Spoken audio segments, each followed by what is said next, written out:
அனைவருக்கும் வணக்கம். இன்றைக்கி நம்ம எதை பற்றி பார்க்க போகிறோம் அப்படின்னா, இந்த உலகவாசிகள் அனைவரும் ஒருவருக்கொருவர் சிக்கிக்கொண்டு தான் வாழ்ந்து கொண்டிருக்கிறார்கள். ஒருவர் இல்லாமல் ஒருவர் இல்லை அப்படின்ற நிலைமையில தான் இந்த மனித கூட்டம், மனித இனமே வாழ்ந்துக்கிட்டு இருக்கு. ஆனால் அப்படி வாழ்வது என்பது சரியா தவறா அப்படின்னு நீங்கள் பார்த்தீர்களே, ஆனால் இந்த மனிதர்களை பொறுத்தவரையில் அது ஒரு வகையில் சரியாகவும் இருக்கும், ஒரு வகையில் தவறாகவும் இருக்கும். ஆனால் யோகத்தை பொறுத்தவரையிலும் ஒருவரில் ஒருவர் சிக்கிக்கொண்டு வாழ்வது என்பது மிக மிக தவறாகும். அது என்ன சிக்கிக்கொண்டு வாழ்வது அப்படின்னால், என் மனைவி இல்லாமல் என்னால் வாழ இயலாது, கணவன் இல்லாமல் என்னால் வாழ இயலாது, என் மகன் இல்லாமல் என்னால் வாழ இயலாது, என் தாய் தந்தையர் இல்லாமல் என்னால் வாழ இயலாது அப்படின்ற ஒரு விஷயம் இருக்கு இல்லையா? அதை மாதிரி விஷயத்தில் நான் இல்லாமல் வாழ முடியாது அப்படின்ற விஷயத்தை தான் நம்ம சிக்கிக்கிறோம் அப்படின்னு சொல்கிறது. ஒருத்தவங்களுக்குள்ளே ஒருத்தவங்க சிக்கிக்கிறோம் அப்படின்னு சொல்கிறது. அப்போ இப்படி வாழ்வது என்பது சரியா அப்படின்னா சரியில்லை. யோக மார்க்கத்தை பொறுத்த வரைக்கும் சரியில்லை. இப்போ மற்ற உலகவாசிகளை பொறுத்தவரையிலும் ஒரு விதத்தில் அது சரியாக இருக்கும், ஒரு விதத்தில் அது சரியில்லாமல் இருக்கும் என்று நாம் கூறினோம். இது எந்த விதத்தில் சரியானது, எந்த விதத்தில் சரியில்லை. இப்பொழுது ஒரு குடும்பத்தில் ஒரு அம்மா அப்பா ஒரு பையன் இருக்காங்க. இப்போ அந்த பையனுக்கு ஒரு 18 வயசு ஆகிடுச்சுன்னு வச்சுப்போம். இப்போ அந்த அப்பாவுக்கு சமைக்க தெரியாது, அந்த அம்மாவுக்கு உடம்பு சரியில்லை அப்படின்னு வச்சுப்போம். இப்போ அந்த அம்மாவுக்கு உடம்பு சரியில்லைனால் அடுத்தார் போல் யார் சமைப்பது? அந்த வீட்டில் ஒருவரை ஒருவர் நாம் இந்த உலகத்தில் சார்ந்தே வாழ்கிறோம். அந்த சார்பு என்பது வியாபாரத்தில் வேற. இப்போ ஒவ்வொரு நாட்டிலேருந்து ஒவ்வொரு பொருள் நமக்கு வருது. அதை ஒவ்வொருத்தவங்கள்ட்டேருந்து ஒன்று நம்ம பரிமாறிக்கிறோம். காய்கறிகளாக இருக்கட்டும், கீரையாக இருக்கட்டும், வெளிநாடுகளிலிருந்து சில பொருள்கள் இங்கே வருது. அப்போ ஒருத்தவங்களை சாராமல் ஒருவரால் வாழ இயலாது. ஆனால் நீங்கள் வாழ நினைத்தால் வாழலாம், வாழ முடியாதுன்னு ஒன்றும் கிடையாது. ஏனென்றால் ஒருவன் நடுக்காட்டில் சிக்கிக்கொள்கிறான். நடுக்காட்டில் சிக்கிக்கொள்ளும் பொழுது அவன் பலகாலம் உயிர் வாழ்கிறான். எப்படி என்றால், அங்கே இருக்கும் பழங்கள், அங்கே இருக்கும் உணவுப் பொருள்களை வைத்து அவனால் சாப்பிட முடிந்தால், அவன் திறமையானவனாக இருந்தால் அவனால் அங்கு உயிர் வாழ முடியும். ஆனால் திறமையற்றவர்களாக இருந்தால், என்கிட்ட ஒன்றுமே இல்லை, இங்கே சாப்பிட்றதுக்கு ஒன்றுமே இல்லை அப்படின்னு நினச்சிங்கனால் உங்களால் எதையும் சாப்பிடவும் முடியாது, அங்கே வாழவும் இயலாது. எல்லாத்திற்குமே என்ன வேணும் அப்படின்னா முயற்சி வேண்டும், பயிற்சி வேண்டும். பயிற்சிங்கிறது உடனே கிடச்சிருமா அப்படின்னால், பயிற்சிங்கிறது இன்னொரு மூலமாகவும் தெரிந்து கொள்ளலாம், நாமேவும் தெரிந்து கொள்ளலாம். கொஞ்சம் கொஞ்சமாக பழகி பழகி தெரிந்து கொள்ளலாம்.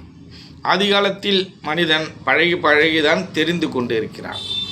அதுக்கப்புறம்தான் நமக்கு அதை ஒரு வழிவகை செய்து நமக்கு காண்பித்து கொடுக்கப்பட்டிருக்கிறது. இப்படிதான் ஒருவரை சாராமல் ஒருவரால் வாழ முடியாது. அது வியாபாரத்தை பொறுத்த வரைக்கும், உணவுப் பொருளை பொறுத்த வரைக்கும்.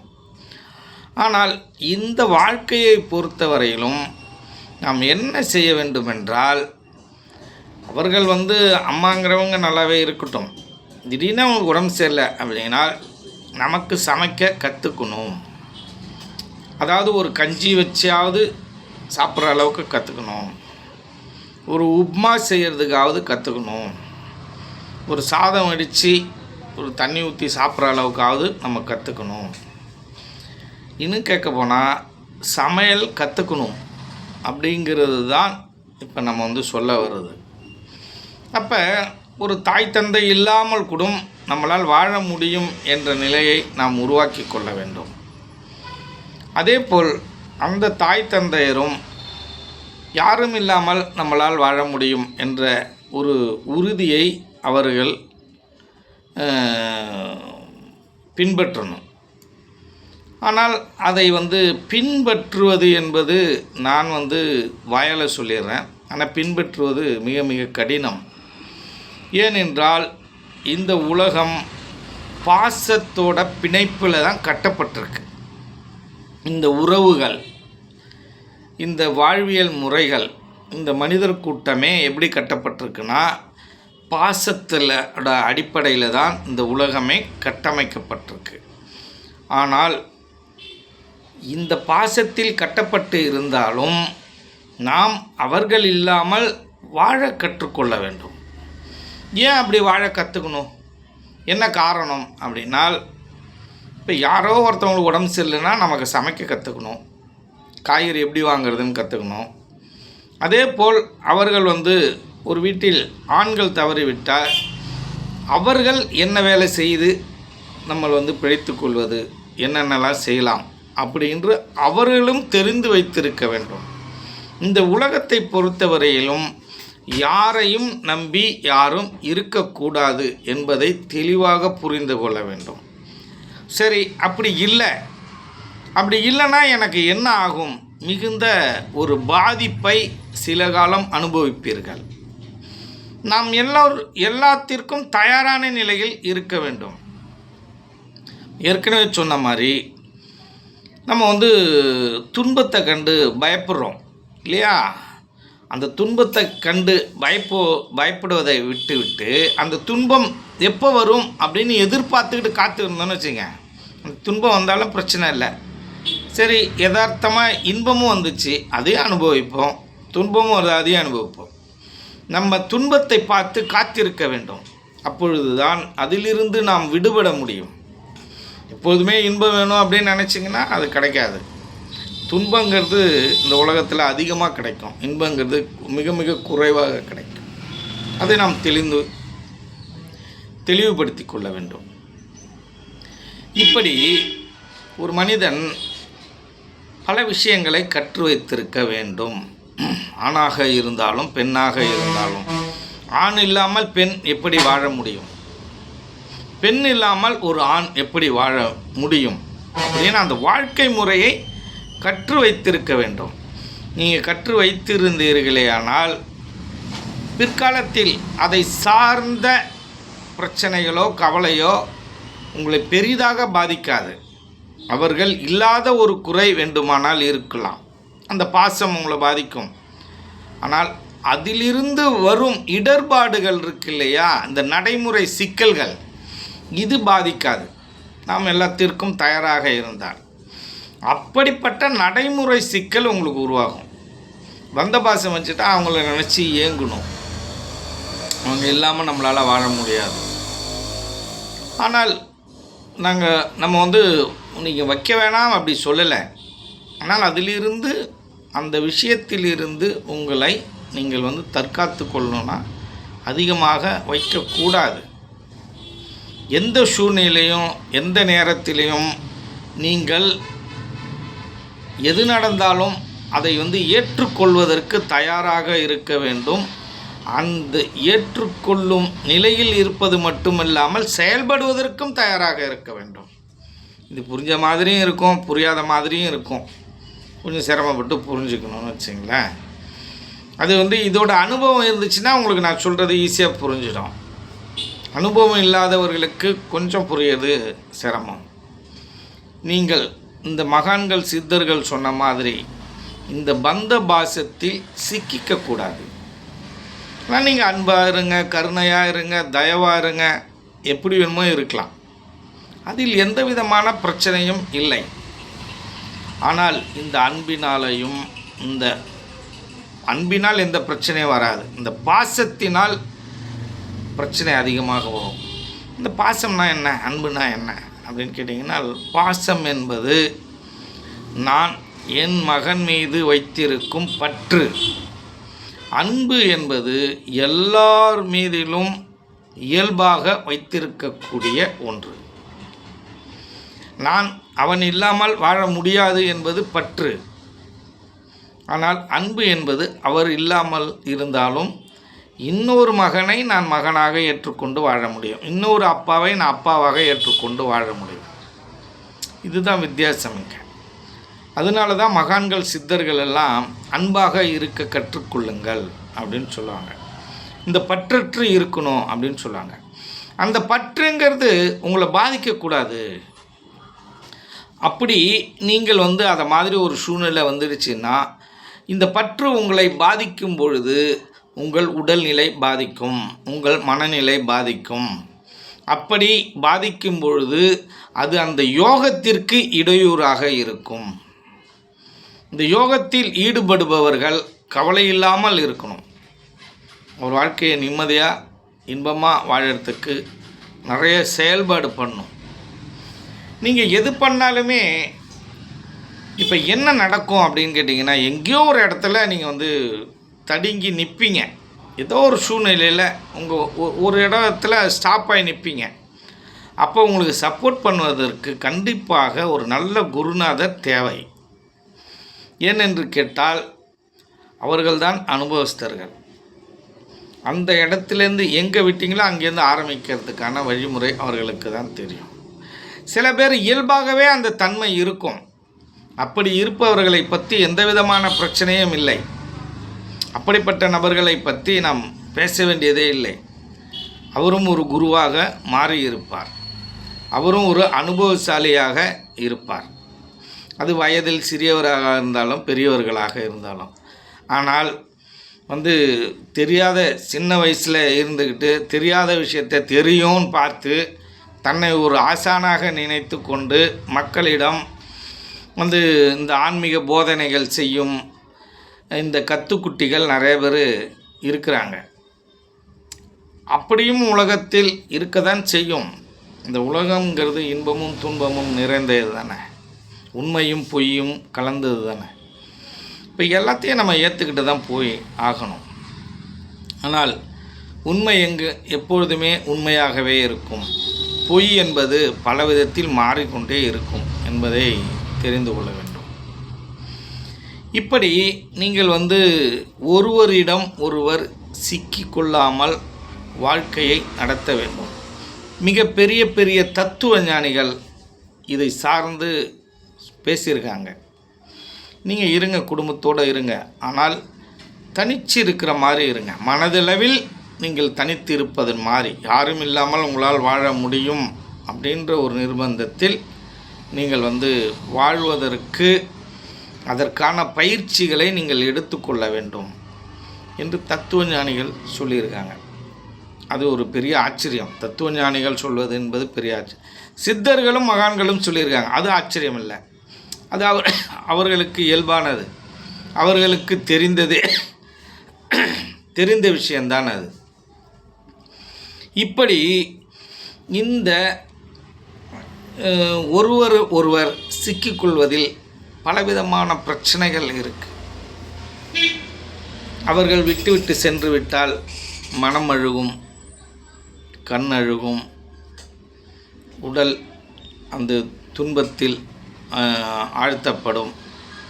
இப்படியெல்லாம் நிறைய பிரச்சனைகள் வரும். அதை எதிர்கொள்வதற்கு நாம் ஏற்கனவே எப்படி இருக்கணும், முன்ஜாக்கிரதையாக இருக்கணும். இப்போ நம்மளுடைய தமிழ் பாரம்பரியம் எது அப்படின்னு கேட்டிங்கன்னா, முன்ஜாக்கிரதையாக இருக்கிறது தான் நம்மளுடைய தமிழ் பாரம்பரியம்.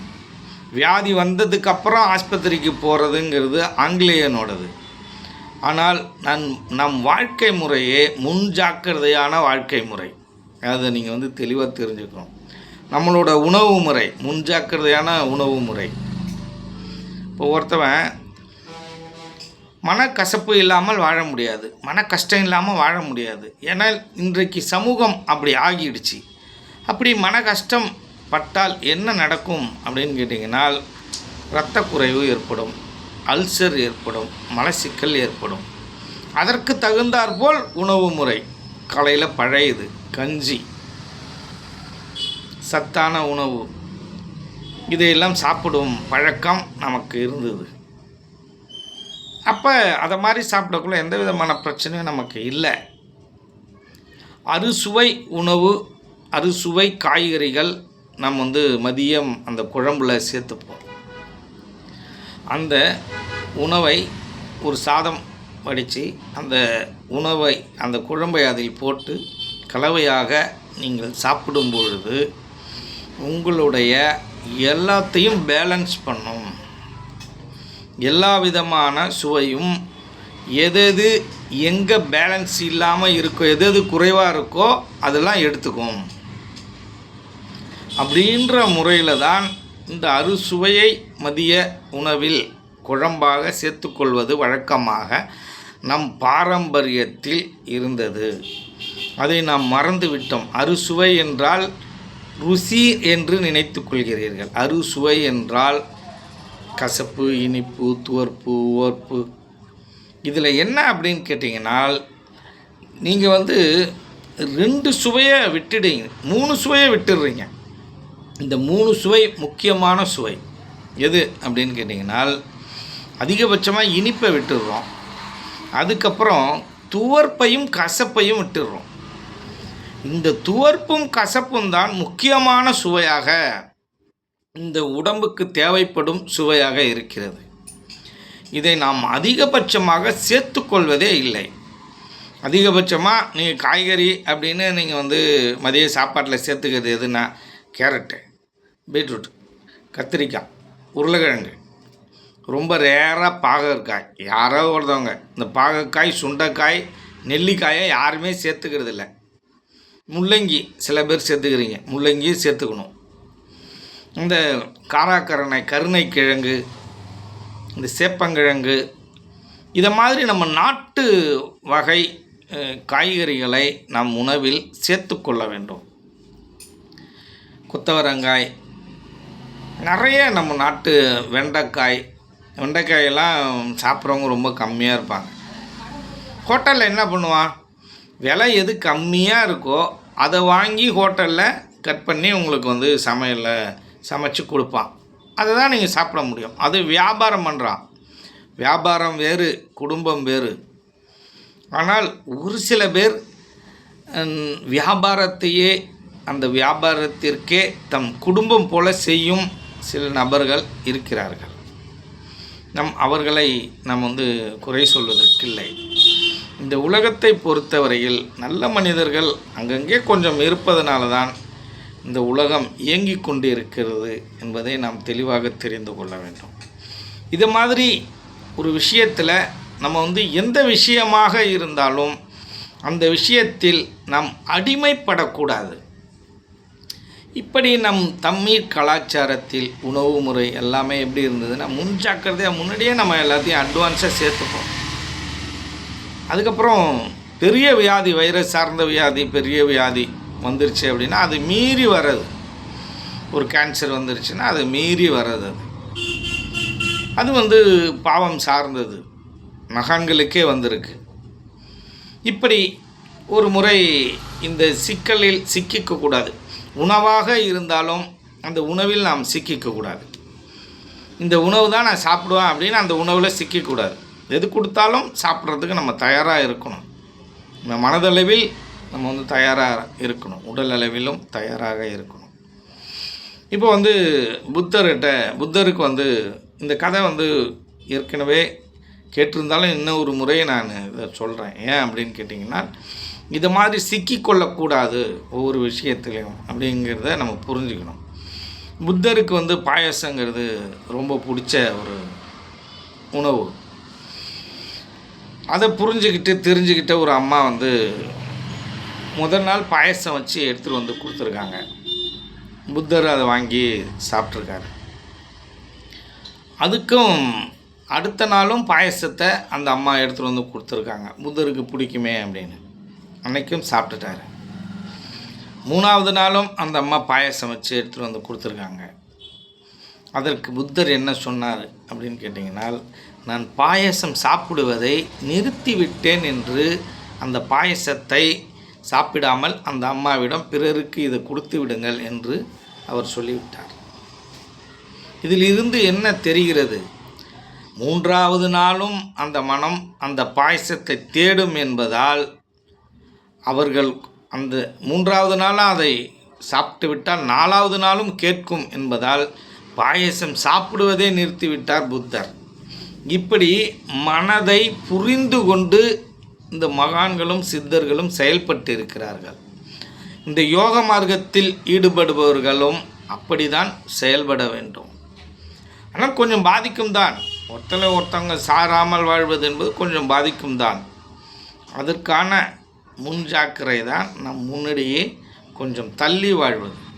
அதற்காக அவங்களுக்கு தேவையானது செய்ய வேணாம், அன்பு இல்லாமல் இருக்கணும், வெறுப்பாக பேசணும் அப்படிலாம் இல்லை. நீங்கள் அன்பாக இருங்க, பாசமாக இருங்க, உங்களோட கடமையை செய்யுங்க, எல்லாமே பண்ணுங்கள். ஆனால் நீங்கள் தயார் நிலையில் இருந்து கொள்ள வேண்டும்.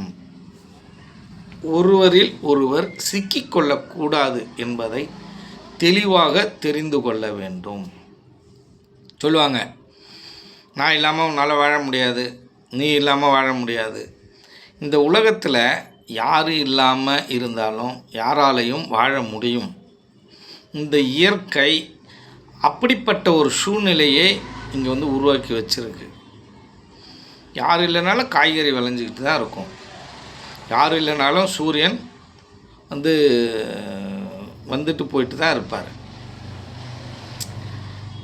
யார் இருந்தாலும் இல்லைனாலும் காற்று அடிச்சுக்கிட்டு தான் இருக்கும், மழை பெஞ்சிக்கிட்டு தான் இருக்கும். காடுகளை அழித்தால் தான் மழை பெய்யாது. இப்படி எல்லா இயற்கையும் அதோடைய பணியை அதை செய்து கொண்டே இருக்கும். இங்கே யாரையும் ஒன்றையும் நீங்கள் செஞ்சிட முடியாது. மிகப்பெரிய வெள்ளம்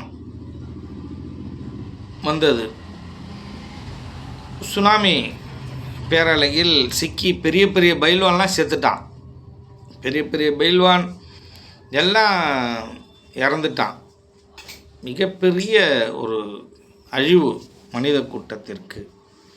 ஆனால் ஒரு குழந்தை மட்டும் உயிரோடு இருந்தது. அது என்ன காரணம் என்று கேட்டால், அதுதான் இயற்கை. அது சாகக்கூடாது என்ற ஒரு நியதி இருக்கும்போது அதை யாராலையும் கொண்டு போக இயலாது. அது மீண்டு வந்தே ஆக வேண்டும். இதுதான் இயற்கையின் நியதி. இந்த நியதியை நாம் புரிந்து கொள்ள வேண்டும். இந்த இயற்கை நியதியை நீங்கள் சரியாக புரிந்து கொண்டீர்களேனால் உங்கள் வாழ்க்கையில் நீங்கள் சரியாக வாழ்ந்து கொள்ளலாம். நீங்கள் யோக மார்க்கத்தில் இருந்தாலும் சரி, இல்லைனாலும் சரி, இது மாதிரி விஷயங்களை நாம் கொஞ்சம் சரியாக வாழ்ந்தோமானால் நாம் நல்லபடியாக அதோட பாதிப்பில் இருந்து தப்பித்து கொள்ளலாம். அந்த துன்பத்தின் பாதிப்பில் இருந்து நாம் தப்பித்து கொள்ளலாம் என்பதை நாம் அனைவரும் தெரிந்து கொள்ள வேண்டும். அந்த புத்தர் மாதிரியே நீங்கள் வாழணும். உங்களுக்கு பிடிச்சது அப்படின்னு நினச்சி அதிகமாக சாப்பிட்றது அப்படிலாம் இல்லாமல் எல்லாம் அளவுதான். நம்ம பழமொழிக்கு ஏற்ப எதாக இருந்தாலும் எல்லாம் அளவுதான்.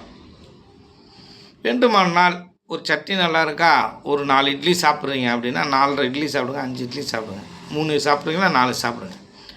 இரவு உணவு குறைவாக சாப்பிடுங்க, மதியம் உங்கள் இஷ்டம் போல் சாப்பிடுங்க, காலை உணவும் குறைவாக சாப்பிடுங்க. காலை உணவு சாப்பிடாமல் இருக்கவே இருக்காதீங்க. இப்படி இருந்து கொள்ளுங்கள். இல்லை 2 வேளை உணவு எடுத்துக்கொள்பவர்கள் காலையும் மாலையும் எடுத்துக்கொள்ளுங்கள். கொஞ்சம் நேரத்தை தாழ்த்தி எடுத்துக்கொள்ளுங்கள். பசி எடுக்கிற போது நீங்கள் சாப்பிட்டுடுங்க. இரவு சாப்பிடும் வழக்கம் இல்லை என்றால் ஒரு கஞ்சி, ஒரு ஜூஸ் அது மாதிரி குடிக்கலாம். அதனால் ஒன்றும் தவறு கிடையாது. இது எல்லாம் யோக மார்க்கத்தில் இருப்பவர்களுக்கு 2 வேளை உணவு என்பதெல்லாம்.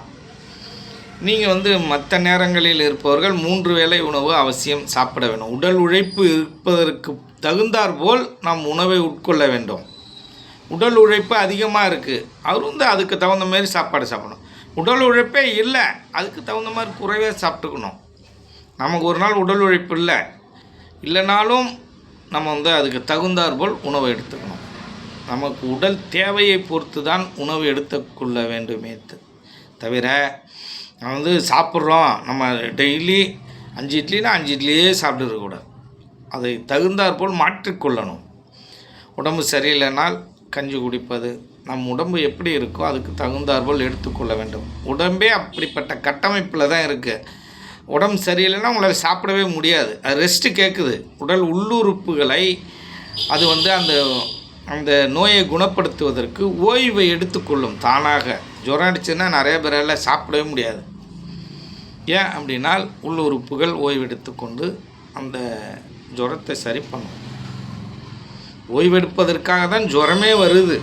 ஓய்வில்லாமல் உழைப்பவர்களுக்கும் ஜுரம் வரும், உடம்பை சரியாக பாதுகாக்காதவர்களுக்கும் வரும்.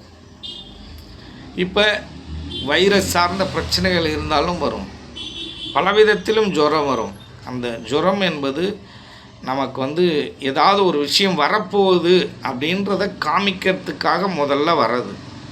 முதல்ல ஓய்வு, ரெண்டாவது ஒரு பெரிய விஷயம் ஒன்று உன் உடம்புல ஏதோ ஒன்று நடக்குது அப்படின்னு முன்கூட்டியே காமிக்கிறது.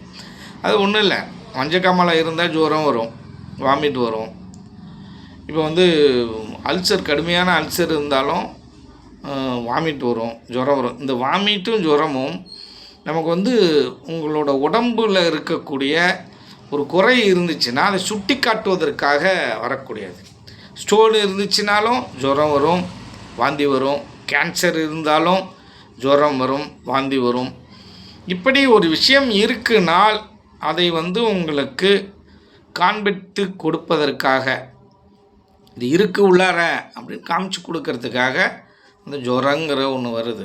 அப்போ உடம்புக்கு ஓய்வு இல்லை அப்படின்னா ஜுரத்தை வர வச்சு ஓய்வு எடுக்க வைக்கும். இப்படி தான் இந்த உடம்பு இயற்கையோடு இயற்கையாக இது இருக்குது. இப்படி நாம் நம் உடம்பையும் மனதையும் பாதுகாத்துக்கணும், ஒருத்தவங்க சிக்கிக்காமல். இப்போ முதல்ல அந்த விஷயத்தை பார்த்தோம். இப்போ 2வது விஷயம் ஒன்று பார்க்க போகிறோம். என்ன அப்படின்னால், இந்த பிரார்த்தனை, ஒரு பிரார்த்தனை செய்தால், ஒரு அம்மா மிகப்பெரிய பேச்சாளர், அவர்கள் பேச்சை நம்ம ஏற்றுக்க வேண்டியதான். நல்ல விஷயமா இருந்தால் ஏற்றுக்க வேண்டியதான். அது சரியில்லை என்றால் நம்மளால் எப்படி ஏற்றுக்கொள்ள முடியும்? ஏற்றுக்கொள்ள முடியாது. யாராக இருந்தாலும் தவறு தான். இந்த ஆன்மீகம் சார்ந்த, யோகம் சார்ந்த விஷயங்கள், கடவுள் சார்ந்த விஷயங்கள், இதையெல்லாம் இந்த சித்தர்களும் மகான்களும் வடிவமைத்து வைத்திருக்கிறார்கள். அனுபவசாலிகளுக்கு மட்டுமே தான் அந்த ரகசியங்கள், அந்த உண்மைகள் புலப்படும், தெரியும். மற்றவர்களுக்கு அது தெரியாது. அவர்கள் உணர்ச்சி வயப்படுவதும், அவர்களுக்கு ஒரு விஷயம் நடந்துருச்சுன்னா அதை சார்ந்து உண்மை என்று பேசுவதும், காக்காவுக்கார பனம்பழம் விழுந்துருச்சுன்னா அதை உண்மைன்னு பேசக்கூடாது, அதை பகுத்து பார்க்கணும் இல்லையா? அப்படிப்பட்ட தன்மை இருக்காது ஒரு சில பேர்கிட்ட. சரி, இந்த அம்மா என்ன சொன்னாங்க அப்படின்னால், அதுலேருந்து நம்ம என்ன எடுத்துக்கொள்ளணும் அப்படின்றத நம்ம புரிஞ்சுக்கிறதுக்காக அதை சொல்லிவிட்டு நான் சொல்கிறேன். இப்போ இவர்கள் என்ன சொன்னார்கள் அப்படின்னால், இந்த பிரார்த்தனைக்கு மிகப்பெரிய சக்தி இருக்குது. நான் உடம்பு சரியில்லாமல் நான் இருந்தபொழுது ஏகப்பட்ட மக்கள் எனக்காக பிரார்த்தனை பண்ணாங்க. பிரார்த்தனை பண்ணதுனால நான் பொழைச்சிட்டேன். அப்படி பிரார்த்தனை பண்ணலன்னா நான் இறந்துருப்பேன் அப்படின்னு இவங்க சொல்கிறாங்க. இப்போ இதை நாம் யோக மார்க்கத்தில் அந்த உண்மை உள்ளபடி பார்க்கும் நம்ம ஏற்றுக்கொள்ள முடியுமா? முடியாது. ஏனென்றால் இந்த உலகத்தில் வாழும் அனைவரும் தன்னுடைய தாய் தந்தைகள் யாராவது ஒரு மரண தருவாயில் இருக்கும் பொழுதும், உடம்பு சரியில்லாமல் இருக்கும் பொழுதும், அவர்கள் உறவினர்கள், அவரை சார்ந்தவர்கள் அனைவருமே பிரார்த்தனை செய்வது வழக்கம். அப்படி வழக்கம் இருக்கும் பொழுது பிரார்த்தனை செய்தால் அது நடக்குதா அப்படின்னால், ஒரு கோடி பேர் பிரார்த்தனை பண்ணுறான்னா அதில் பார்த்திங்கன்னா ஒரு 100 பேருக்கு தான் நடக்கும். பாக்கி பேர்லாம் விசா வாங்கிட்டு போயிடுவான். அவனோட நேரம் வந்துடுச்சுன்னா அவன் போயே ஆகணும், இங்கே இருக்கவே முடியாது. அவனோட டைம் முடிஞ்சிருச்சு, அவ்வளோதான். அவனோட வேலை முடிந்து விட்டால் இங்கே யாராலையும் இருக்க முடியாது அப்படிங்கிறது தான் இங்கே நிதர்சனமான உண்மையாக இருக்குது. சரி, இப்போ இந்த அம்மா சொல்கிற மாதிரி இது ஒரு கேள்வியாக நம்ம எடுத்துப்போம். ஏனென்றால் இதை மாதிரி விஷயங்கள் எல்லாம் பிற்காலத்தில் உங்களுக்கு இதை மாதிரி கேள்விப்படுறீங்க அப்படின்னக்குள்ள இதை நீங்கள் எப்படி புரிஞ்சுக்கணும் அப்படிங்கிறத பற்றி தான் நம்ம இதுலேருந்து எடுத்துக்கணும். இது உண்மை எப்படி இருக்குது அப்படிங்கிறது தான் நம்ம புரிஞ்சுக்கணும். இப்போ இந்த உண்மை எப்படி இருக்குது அப்படின்னா, இந்த எம்ஜிஆர்னு ஒருத்தவர் இருந்தார். அவருக்கு கோடான கோடி பேர் பிரார்த்தனை பண்ணாங்க. அவர் சாகாமல் இருந்துட்டாரா என்ன? அவர் செத்து தான் போனார். அதே மாதிரி உடம்பு சரியில்லாமல் இந்த விஜயகாந்த்னு ஒருத்தர் இருந்தார். கோடான கோடி தான் பிரார்த்தனை பண்ணாங்க. அப்போ பல பேர் சாகாமல் இருப்பதுக்கு ஏகப்பட்ட பேர் பிரார்த்தனை பண்ணாங்க. அவங்கள சாகாமலாக இருந்தாங்க.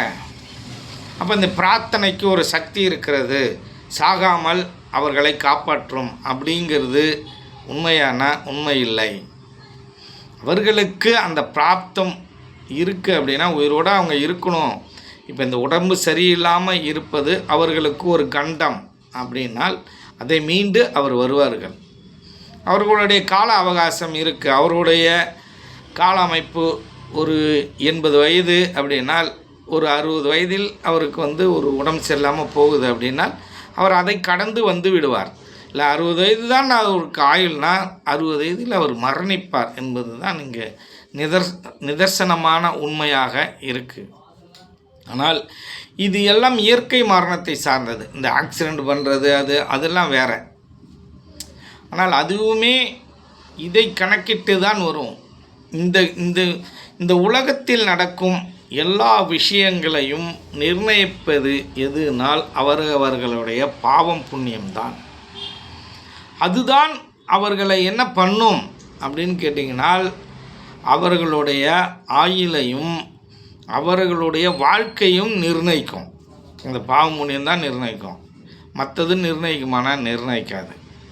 நீ என்ன பிரார்த்தனை பண்ணால் அது நடந்தே தீரும், அது யார் பண்ணாலும். ஆனால் இதை மாற்றக்கூடிய சக்தி இருக்கிறதா அப்படின்னு நீங்கள் கேட்டிங்கன்னால், மாற்றக்கூடிய சக்தி ஒரு சில பேருக்கு இருக்குது.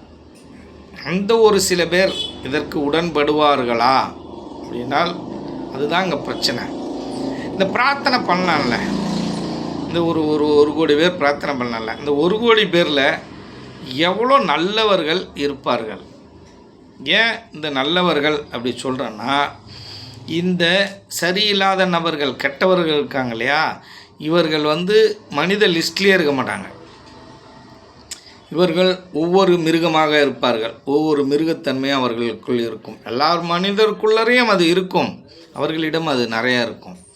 அவர்களுடைய மனதிற்கு என்று ஒரு வலிமை இருக்காது.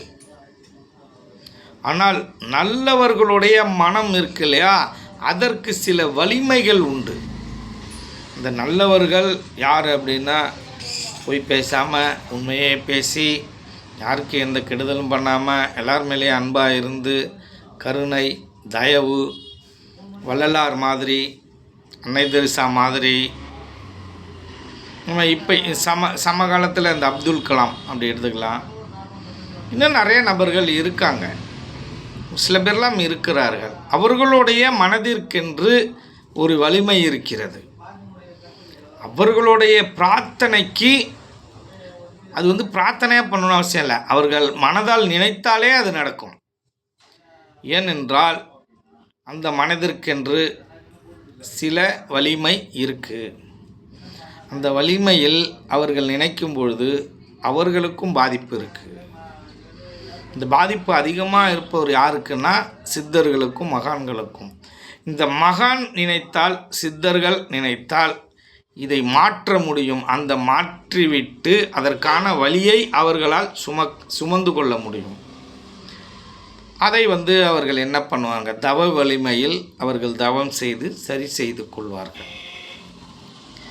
இப்படி ஒரு தன்மை வேண்டுமானால் இருக்கிறதே தவிர சாதாரண மனிதர்கள் நினைத்து நீங்கள் பிரார்த்தனை பண்ணிங்கன்னா நடக்குமானா? அப்படிலாம் நடக்கிறது எந்த விதமான வாய்ப்பும் இல்லை.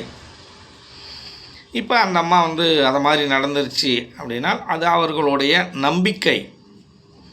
ஆனால் இதை அவர்களுடைய நம்பிக்கையை நாம்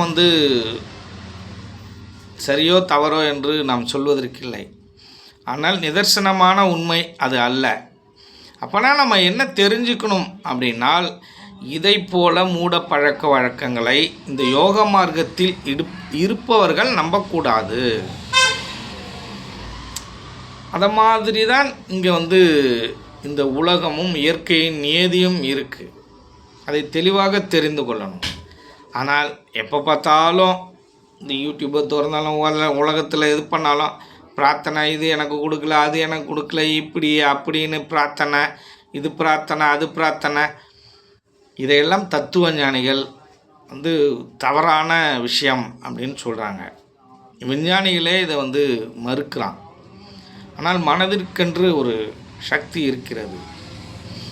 சரி, அந்த மனதிற்கு அப்படி என்ன சக்தி இருக்கும்? இந்த மந்திரத்துக்கெல்லாம் என்ன சக்தி இருக்குது அப்படின்னால், இந்த மந்திரம் உபயோகப்படுத்தும் பொழுது மனம் ஒருநிலைப்படும். மனம் ஒருநிலைப்பட்டு சில விஷயங்களை நீங்கள் அதை சார்ந்து நினைக்கும் பொழுது அதற்கான கட்டமைப்புகள், அதற்கான சூழ்நிலைகள் சரியாக இருந்தால் நடக்கும். அந்த சூழ்நிலையும் அந்த கட்டமைப்பும் சரியாக இல்லை என்றால் அதுவும் நடக்காது. அதையும் புரிஞ்சுக்கணும்.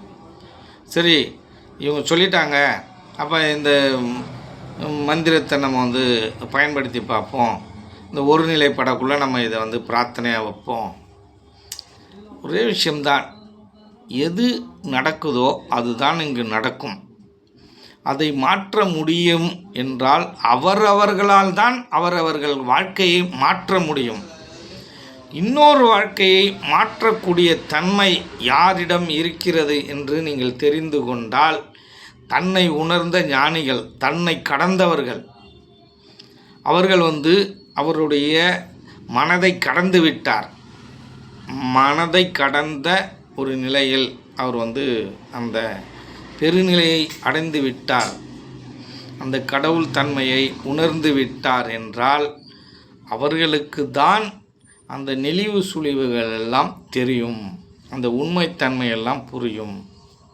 யாரை நாம் காப்பாற்றுவது, யாருக்கு எல்லாம் என்ன செய்ய வேண்டும், யாரை பற்றி நாம் சிந்திக்கக்கூடாது, யாரை பற்றி சிந்திக்கணும் அப்படின்ற விஷயங்கள்லாம் இந்த சித்தர்களுக்கும் மகான்களுக்கும் தான் சாத்தியம் என்பதை நீங்கள் தெளிவாக தெரிந்து கொள்ளணும். மற்றவர்களுக்கு இது சாத்தியமானால் சாத்தியமே கிடையாது. அதுக்காக நீங்கள் அதை மாதிரி நீங்கள் நினச்சிக்க வேணாம் அப்படின்லாம் சொல்லலை. நீங்கள் பிரார்த்தனை பண்ணீங்க, எது உண்மை செஞ்சுங்க. ஆனால் நிதர்சனமான உண்மையை புரிந்து கொண்டு செய்யுங்க. இது கண்டிப்பாக நடந்தே தீரும் அப்படின்ட்டு நினைக்காதீங்க. அப்படிலாம் நடக்கிறதுக்கு வாய்ப்பே இல்லை. நான் திரும்பவும் சொல்கிறேன், ஒரு 100 விஷயம் நினைக்கிறீங்கன்னா 2 விஷயம் 3 விஷயம்தான் நடக்கும். இது யதார்த்தமாக நடக்கும். அந்த இயற்கை நியதியே அப்படி தான் இருக்குது. அந்த இயற்கை நியதியில் அவர் காப்பாற்றப்படுவார் என்று இருந்தால்தான் உங்கள் பிரார்த்தனை சப்போர்ட் பண்ணும். அதுவும் நீங்கள் நல்லவங்களாக இருக்கணும். அதை மாதிரி ஒரு நல்ல தன்மையோடு இருந்தால் அது என்ன பண்ணும், பக்கபலமாக இருக்கும், சப்போர்ட் பண்ணுமே தவிர முழுமையாக இதையெல்லாம் மாற்ற யாராலையும் முடியாது என்பதை நீங்கள் தெரிந்து கொள்ளணும். இல்லை என்ன அப்படின்னு கேட்டிங்கன்னா, இந்த உலகத்தில் வசிக்கும் மக்கள் எல்லாருமே சாதாரண மக்கள் தானே. அவங்க ஒரு 1000 பேர்கிட்ட கத்தி பேசிட்டா அவங்க சொல்கிறதெல்லாம் உண்மையாக ஆகிடாது.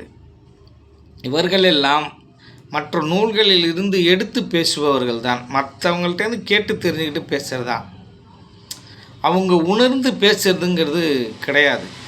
மற்ற நூல்கள்லேருந்து அப்படியே அப்சர்வ் பண்ணிக்கிட்டு மெமரி பண்ணிக்கிட்டு அப்படியே கற்கிறது தான். நம்ம பாடல் நூல் மாறுது தான் வச்சுங்களேன். இது மாதிரி விஷயங்களை அவங்க சொல்லிட்டாங்க அப்படின்றதுக்காக இதையெல்லாம் இந்த யோக மார்க்கத்தில் இருப்பவர்கள் நம்பக்கூடாது. எப்பொழுதுமே நாம் உள்ளதை உள்ளபடி தான் பார்க்க வேண்டும். ஆராய்ந்து பார்க்கணும். எல்லா விஷயத்துலையும் நுட்பமாக போகணும். இது நடக்குமா, இது சாத்தியமா, இது உண்மைதானா, எல்லாத்தையும் உற்று நோக்கணும். சில நேரங்களில் எல்லா விஷயங்களையும் உற்று நோக்கணும்னு அவசியம் இல்லை. சில விஷயங்களில் மேம்போக்காக சில விஷயங்களை செய்யலாம். நம்ம ஒருத்தவனுக்கு ஒரு உதவி பண்ணணும், நம்மளால் முடியும் அப்படின்னு நினச்சிட்டா அவனுக்கு உண்மையாலுமே உதவி தேவைப்படுறதா செஞ்சிடணும். அவனை உற்று நோக்கி அவனுக்குள்ளே இது போய் அவன் உண்மையாலுமே இதை பயன்படுத்துவானா செய்ய மாட்டானா கொஞ்சம் பகுத்து பார்த்து கொடுக்க வேண்டியதான். அதுக்காக அதை போட்டு ரொம்ப ஆராயக்கூடாது. உதவணும், அவன் நல்லவன் நினச்சிட்டா நம்ம உதவிடணும். இதை மாதிரி மேலோட்டமாக பார்க்க வேண்டிய விஷயங்கள்லாம் இருக்குது. ஆராய்ந்து பார்க்க வேண்டிய விஷயங்கள் எல்லாம் இருக்குது. இதை மாதிரி கடவுள், பிரார்த்தனை, இந்த யோகம், மனிதன் சார்ந்த விஷயங்கள், உணவு விஷயங்கள், இதெல்லாம் எல்லாத்தையும் பகுத்து தான் நீங்கள் பார்க்கணும். சில விஷயங்களில் நம் குடும்பம் சார்ந்த விஷயங்கள், உறவு சார்ந்த விஷயங்களில் மேலோட்டமாக செய்து விடலாம். ஆனால் இப்போ இருக்கிற சூழ்நிலையில் எல்லாத்தையுமே பகுத்து பார்க்க வேண்டிய நிர்பந்தத்தில் தான் நம்ம வாழ்ந்துக்கிட்டு இருக்கோம். அப்படிங்கிறது தான் இங்கே நிதர்சனமான உண்மையாக இருக்குது. மீண்டும் இன்னொரு காணொளியில் சந்திப்போம். நன்றி, வணக்கம்.